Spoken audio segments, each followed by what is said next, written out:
तो hello and नमस्कार मेरे प्यारे हिंदी मीडियम स्टूडेंट्स। मैं आ चुका हूँ आप लोगों के साथ और यहाँ पे जो हमने हमने प्रीवियस क्वेश्चन को जो मैंने दिया था आपको, वो हम लोग यहाँ पे डिस्कस करेंगे और देखेंगे कि क्वेश्चन की डिमांड क्या थी और हम लोगों ने कैसे इस क्वेश्चन को डिस्क्राइब किया है, आप लोगों ने कैसे किया है। तो आप लोग अपना मिला लेना, ठीक है। बाकी मैं आपको यहाँ पे जो भी है आपको दिखा दे रहा हूँ, बता दे रहा हूँ, समझा भी दूँगा, इसको पूरा डिस्क्राइब कर दे रहा हूँ। मैंने क्वेश्चन आपको दी थी कि describe about the whole expedition which was done by Portugal in the process of coming India, ठीक है। तो कमिंग मतलब इंडिया आने इंडियन कोस्ट तक पहुँचने के दौरान जो-जो भी चीज़ें हुई, उसके बारे में आपको डिस्क्राइब करनी थी, ठीक है। और क्वेश्चन की डिमांड जो थी वो ये थी कि आप लोग जो पुर्तगाल में क्या-क्या चीज़ें यूरोप में बदली, इंडिया आने के लिए क्या-क्या चीज़ें हुई, क्या कैसे-कैसे चीज़ें हो रही थी, बार्थोलोमेव डियाज़, पुर्तगाल वास्को डी गामा, ये सभी चीज़ें इनके बारे में बताना था, एक्सपीडिशंस बताना था, ट्रीटी ऑफ टॉर्डेसिल्स वगैरह ये सब थोड़ा-सा ज़िक्र करना था। हालाँकि ट्रीटी ऑफ टॉर्डेसिल्स मैंने नहीं बताया यहाँ पे। आप लोग देखो यहाँ पे लिखा है मैंने Portugal which took the charge of exploring the world along with एज्यूम। देखिए कह रहा है Portugal which took the charge of exploring the world. Portugal जिसने पुर्तगाल जिसने चार्ज एक्सेप्ट किया था, मतलब क्रिश्चियन वर्ल्ड में आपको पता होगा कि मैंने आपको पहले ही बताया था वेनिस और जिनेवा उतने बड़े नहीं थे, इसलिए पुर्तगाल को इस चीज़ का जिम्मा सौंपा गया कि आप एक्सप्लोर कीजिए, हम आपको आदमी मनी पैसा सब देंगे, टेक्नोलॉजी तक ट्रांसफर करेंगे। तो पुर्तगाल सामने आया और उसने रिस्क लेना शुरू किया और एक्सप्लोर करना शुरू किया, ठीक है। अलोंग विथ उसी के साथ assumed the leadership of Christian world, उसने क्रिश्चियन वर्ल्ड की लीडरशिप को भी अपने वो में एज्यूम किया, ग्रहण किया, ठीक है। किसी को एज्यूम का मतलब नहीं पता हो तो ग्रहण होता है, ठीक है। कह रहा है एंड यहाँ पे कॉमा दिया had started discovering various new routes. उसी के साथ पहला क्या किया, एक्सप्लोर करने का जिम्मा लिया। दूसरा उसने लिया एज्यूम किया लीडरशिप क्रिश्चियन वर्ल्ड का, ताकि वो इस्लाम से रेजिस्ट करे, और भी बहुत सारी चीज़ें थी। और तीसरा उसने डिस्कवरिंग मतलब न्यू रूट्स, सी रूट्स को तलाशने में अपनी जो अभियान है, अपनी जो रुचि है उसको स्टार्ट कर दिया, ठीक है। ताकि टू रीच इंडियन कोस्ट, ताकि वो इंडियन कोस्ट तक पहुंच सके, ठीक है। इन दिस ऑल, इन सभी में, जर्नी इन दस ऑल जर्नी ऑफ पुर्तगाल, इन सारे जर्नी मतलब इन सभी प्रोसेस में one Portugal one of the most prestigious, prestigious means होता है गौरवान्वित। क्या नाम होता है प्रेस्टिजियस का मतलब होता है, प्रेस्टिजियस मीन्स होता है गौरवान्वित, ठीक है। Of the most prestigious event, जो सबसे गौरवान्वित इवेंट था पुर्तगाल के हिस्ट्री में इन सभी चीज़ों के दौरान, न्यू रूट तलाशने के दौरान, वो ये था was the navigation of Bartholomew Dias. जो बार्थलोमो डियाज ने पहले जो नेविगेशन करा था वो काफ़ी ज़्यादा इंस्पायरिंग था पुर्तगालीज लोगों के लिए, ठीक है। बार्थलोमो डियाज इन 1887 में किया था उन्होंने। Who rounded the cape of good hope, जिसने केप ऑफ गुड का पूरा चक्कर लगाया, ठीक है। और अफ्रीका तक पहुंचे एंड मिसअंडरस्टैंड। और हालांकि वो तो उनके लिए एक उपलब्धि थी, लेकिन वो लगाते हुए उनको क्या हुआ कि उन्होंने मिसअंडरस्टैंड कर गया और उन्होंने सोचा कि ये जो मैंने खोजा है cape of good hope, African तट, जो अफ्रीका के तट पे था, वही वो है, मतलब इंडियन कोस्ट है। He had discovered Indian coast, उसने मिसअंडरस्टूड मतलब वो गलती से समझ बैठे थे कि यही है इंडियन कोस्ट, ठीक है।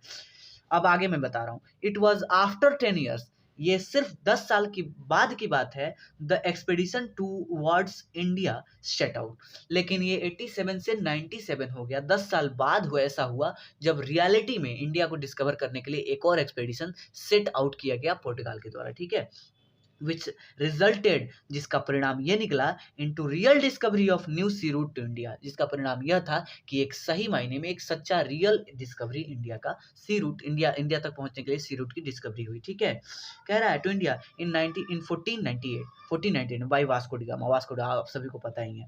Vasco da Gama reached at, देखिए Vasco da Gama reached at Calicut in Gujarat in 1498 and establish a good control towards Indian and establish a good control, नहीं यार, यहाँ पे होना चाहिए establish a good relation, establish a good relation towards Indian Hindu ruler known as Zamorin. तो वो पुर्तगाल से जो वास्को डी गामा है, उन्होंने वहाँ पे अपना एक कंट्रोल मतलब एक रिलेशनशिप एस्टैब्लिश किया जोमेरियन रूलर के साथ, ठीक है। और कालीकट में आए थे 1498 में। By this the process of various other Europeans coming नहीं और इसी के साथ by this the process of various other Europeans, बहुत सारे अदर यूरोपियंस जो कंपनी थी, बहुत सारे जो अरब यूरोपियंस थे, एडवेंट टू इंडिया स्टार्टेड, जो इंडिया में आने लग गई, उसी टाइम से ये चीज़ें इंडिया में बहुत सारे अदर यूरोपियंस जो है आने लग गए, ठीक है। तो ये एक मेन रीज़न था हमारे इंडिया में यूरोपियंस के आने का। सी रूट खोजने के लिए क्या-क्या चीज़ें हुई थी वो लगभग यहाँ पे मैंने बता दिया है, ठीक है। क्वेश्चन के लगभग डिमांड को पूरा कर दिया गया है, हमने किया है as I have already taught you. तो जितना मैंने पढ़ाया है उस हिसाब से मैंने क्वेश्चन की डिमांड को पढ़ाया है। हालाँकि मुझे जो नॉलेज अगर मैं यहाँ पे पुट आउट करता तो शायद आपके आउट ऑफ था, क्योंकि मैंने वो पढ़ाया नहीं है आपको, तो आई डोंट थिंक सो कि मुझे वो पुट आउट करनी चाहिए। लेकिन जितना पढ़ाया था उस हिसाब से ये काफ़ी है, ठीक है। तो आई होप कि आपको ये समझ में आया होगा, ठीक है। अब हम लोग चलते हैं और अगला जो हम लोग का पैराग्राफ है उसको कवर करते हैं। देखिए गाइज, ऐसा है कि मैं ऐसा नहीं चाहता कि आपकी पैराग्राफ कंप्लीट ना हो, या फिर मैं ऐसा नहीं चाहता कि मैं डेली वीडियो अपलोड ना करूं। बहुत सारी प्रॉब्लम्स है, मैं एक स्टूडेंट भी हूं और मुझे भी अपनी यूपीएससी की प्रिपरेशन जो है वो जारी रखनी रहती है और अप्स डाउन्स होते रहते हैं। आज मेरा जो थोड़ा सा मन था वो काफ़ी वो था, क्योंकि वीडियो तो यूट्यूब पे काम करता तो हूँ, लेकिन वही है कि मतलब थोड़े से रिजल्ट नहीं मिलते हैं मुझे। 20-25 व्यूज़, 20-25 ही लोग पढ़ने वाले देख रहे हैं। खैर कोई ना, मुझे उन्हीं लोगों पे विश्वास है कि वही लोग कन्वर्ट करेंगे खुद को, और बस शुरुआत तो धीरे ही होती है। कोई बात नहीं है, मैं हार तो नहीं मान रहा हूँ। तो यहाँ पे हम लोगों ने कहाँ तक कवर किया था guys? I think for centuries the trading system in Indian ocean had numerous participants. हाँ, हमने यहाँ तक Portuguese getting a hold there, यहाँ तक हमने कवर किया था, ठीक है गाइज। अब हम यहाँ से कवर करेंगे फॉर सेंचुरीज, ठीक है, यहाँ से हम लोग कवर करेंगे, ठीक है। तो आई होप कि अब आप लोगों को अच्छे से यहाँ पे दिख रहा होगा और हम ये जो है कवर करेंगे, ठीक है। थोड़ा सा मैं पहले सेट आउट करता हूँ इसको। आई होप कि आपको दिख रहा होगा गाइस। तो अब हम लोग देखते हैं यहाँ पे for centuries the trading system in the Indian ocean had numerous participants. देखिए, अब आपको अगर इसमें से कोई वोकैब नहीं पता हो तो मैं बता दूं कि इस न्यूमरस का मतलब होता है बहुत सारा, ठीक है। विभिन्न, बहुत सारा, न्यूमरस, बहुत सारा। The for centuries the trading system in Indian ocean had numerous participants. जो इंडियन ट्रेडिंग सिस्टम में बहुत सालों तक, 100 सालों तक, करीबन करीबन कई 100 सालों तक कह सकते हैं इवन, बहुत सारे पार्टिसिपेंट्स रहे। कौन कौन थे? इंडियंस थे, अरब्स थे, अफ्रीकन्स थे, from the east coast Chinese थे, जापानीज थे, among others. But these participants had acted according to some tactic rules of conduct, and none had sought overwhelming dominance. अब आप यहाँ पे 3-4 ऐसे वर्ड्स मिले हैं, ठीक है, जिसको हमें नोट डाउन करना है, ठीक है। कह रहा है कि फॉर सेंचुरीज, बहुत 100 सालों तक जो है हमारे यहाँ मर्चेंट्स बहुत तरीके के रहे। इंडियन मर्चेंट्स थे, अरब थे, अफ्रीकन्स थे, चाइनीज थे, जापानीज थे, ये सब हमारे यहाँ ट्रेड करते थे, ठीक है। बट दिस पार्टिसिपेंट्स, लेकिन ये जो प्रतियोगी थे, जो भी प्रतियोगी जो भाग लेते थे, had acted according to some tacit rules of conduct.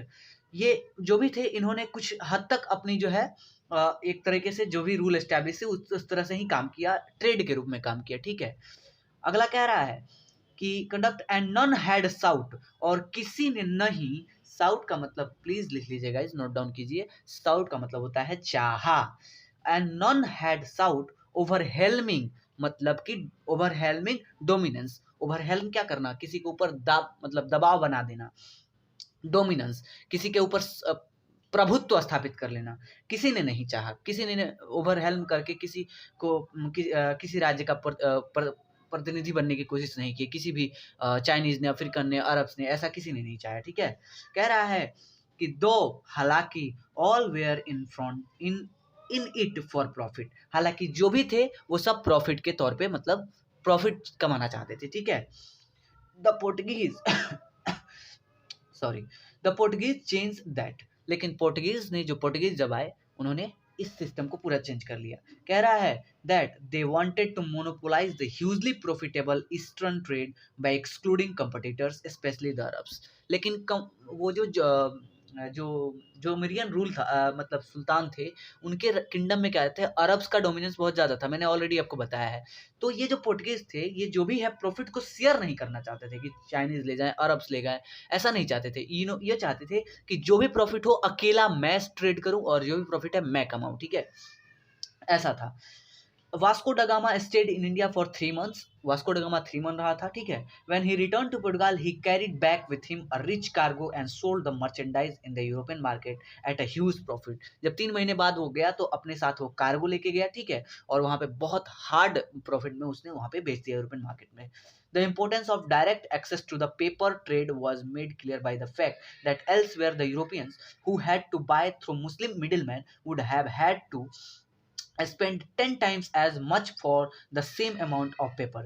जिस पेपर को खरीदने के लिए इस पूरे वो का मतलब है, इस पूरे सेंटेंस का मतलब है गाइस, कि जिस पेपर को खरीदने के लिए, ठीक है, पहले वो अरब्स मिडिल मैन के द्वारा वो करते थे, तो वहां पे जब खरीदते थे ना तो वो 10 टाइम्स मतलब वो अब 10 टाइम्स इनको ज्यादा मुनाफा हो रहा था, अब मतलब सीधा खरीदने से, डायरेक्ट एक्सेस हो जाने से, ठीक है। पहले वो खरीदते थे तो उतना मुनाफा नहीं होता था, लेकिन सीधा खरीद के जब यूरोपियन मार्केट में उन्होंने बेचा तो वहां पे 10 टाइम मुनाफा उसको वास्को डिगामा को मिला, ठीक है। पेपर नॉट सरप्राइजिंगली, कोई आश्चर्य की बात नहीं है, नॉट सरप्राइजिंगली, देखिए यहाँ पे not surprisingly other profit seeking merchants of European nations were tempt to come to India and trade directly. अब देखिए जो कि पुर्तगाल करने लग गया था, सभी यूरोप में फैल गई थी बातें कि अब इंडिया से डायरेक्ट करने से इतना मुनाफा हो रहा है, तो ये हो ही नहीं सकता था कि अदर यूरोपियंस जो है वो स्टे आउट कर जाए वहाँ इंडिया में न आने से, तो वो लोग भी वहाँ पे इनएविटेबल था गाइज, निसंदेह कि वो लोग आते ही आते जब इन्होंने इतना प्रॉफिट सुना तो।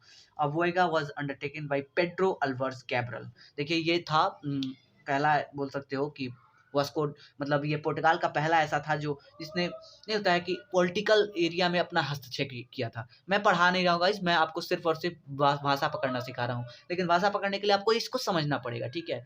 देखिए पहला एक ऐसा पहला पेड्रो अल्वर्स कैब्रल जो है वो ट्रेड स्पेसिस के ट्रेड के लिए जो है इंडिया में आया, ठीक है। ही नेगोशिएटेड। अब देखिए आप में से बहुतों को नहीं पता होगा कि आखिर नेगोशिएट का मतलब क्या होता है, ठीक है। प्रॉफिट सीकिंग का, अगर सीक का मतलब नहीं होता है, किसी को पता नहीं हो तो मैं बता दूं कि सीक का मतलब होता है खोजना, ठीक है। और यहाँ पे अगर कोई छूटा हो तो मुझे पता। इंपोर्टेंस का मतलब महत्व होता है, फैक्ट का मतलब तथ्य होता है, स्पेंड का मतलब स्पेंड करना, और यहाँ पे ऐसा कोई नहीं आ रहा। हाँ, यहाँ पे आप इस्टेब्लिश का मतलब आपको पता है, स्थापित करना, और नेगोशिएट का मतलब होता है समझौता करना, ठीक है गाइज। तो आप यहाँ पे लिख सकते हो, ठीक है। नेगोशिएट का मतलब होता है समझौता करना, ठीक है। And establish a factory eight Calicut. तो पेड्रो जो अल्वर्स कैब्रल था उसने समझौता किया, ठीक है, और 1500 ईस्वी में एक फैक्ट्री की स्थापना उसने कर दी थी, ठीक है, कैलिकट में। देर वॉज एन इंसिडेंट कोई एक घटना हुई, इंसिडेंट का मतलब होता है घटना, of conflict when the Portuguese factory eight Calicut was attacked by the locals resulting in death of several Portuguese. देखिए एक ऐसा इंसिडेंट हुआ 1500 के आसपास में, जब क्या हुआ, इसने एस्टैब्लिश किया 1500 में, तो वहां पे जो अरब मर्चेंट्स थे वो काफी नाराज हुए, क्योंकि इसका अब समझिए मोनोपोली, हाँ मैंने आपको बताना भूल गया, ये था मोनोपोली, यहाँ पे कहीं था यार, मोनोपोलाइज कहीं तो था, मोनोपोलाइज लिखा हुआ, ये रहा मोनोपोलाइज, वांटेड टू मोनोपोलाइज, ठीक है। एका अधिकार, क्या बोलते हैं इसको गाइज, एका अधिकार, क्या बोलते हैं मोनोपोलाइज को गाइज, एका अधिकार। तो इसको आप लोग नोट डाउन कर लीजिएगा, माफ कीजिएगा गाइज, पढ़ाने के चक्कर में भूल जाता हूँ। एक्सक्लूड का मतलब आपको अगर शायद ना पता हो, एक्सक्लूड का बाहर निकाल देना, ठीक है, छांट देना, ऐसा होता है एक्सक्लूड का मतलब, अगर किसी को ना पता हो तो, ठीक है। प्लीज आप नोट डाउन कीजिए, जो भी मुझे वर्ड आपको यहाँ पे दिख रहा है मैं आपको जरूर बताऊंगा। तो वहां पे एक इंसिडेंट हुआ, एक घटना वो हुआ, कन्फ्लिक्ट। कन्फ्लिक्ट मतलब क्या होता है गाइस, हमेशा वर्ड यूज में रहता है, संघर्ष। क्या होता है, संघर्ष।